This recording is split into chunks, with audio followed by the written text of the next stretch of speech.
बिस्मिल्लाहिर्रहमानिर्रहीम। मेरे मोहतरम सामीन कराम, बहुत सारे लोग ये मसला पूछते रहते हैं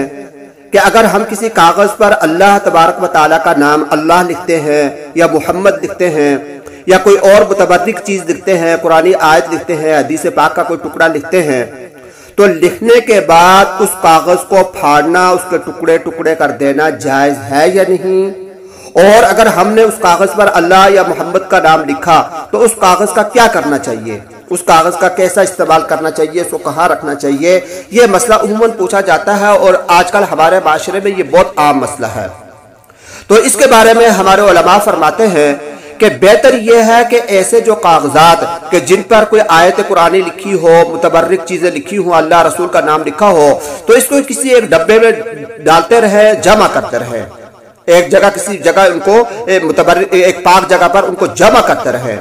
फिर जब वो ज्यादा हो जाए तो सबसे बेहतर तरीका यह है कि उसको किसी थैले में डालकर दरिया बुर्द कर देना चाहिए, यानी पानी के अंदर, दरिया के अंदर बहा देना चाहिए।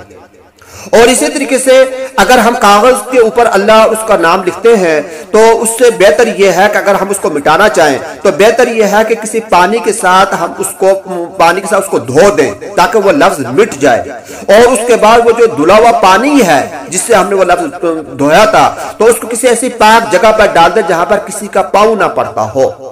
तो बेहतर तरीका यही है कि उन कागजात को जमा करके दरिया में डाल दिया जाए या फिर उनको पानी के साथ खत्म करके, उन अल्फाज को अगर खत्म हो सकते हैं तो खत्म करके किसी ऐसी जगह उस पानी को डाल दिया जाए जहां पर पाँव ना आते हों।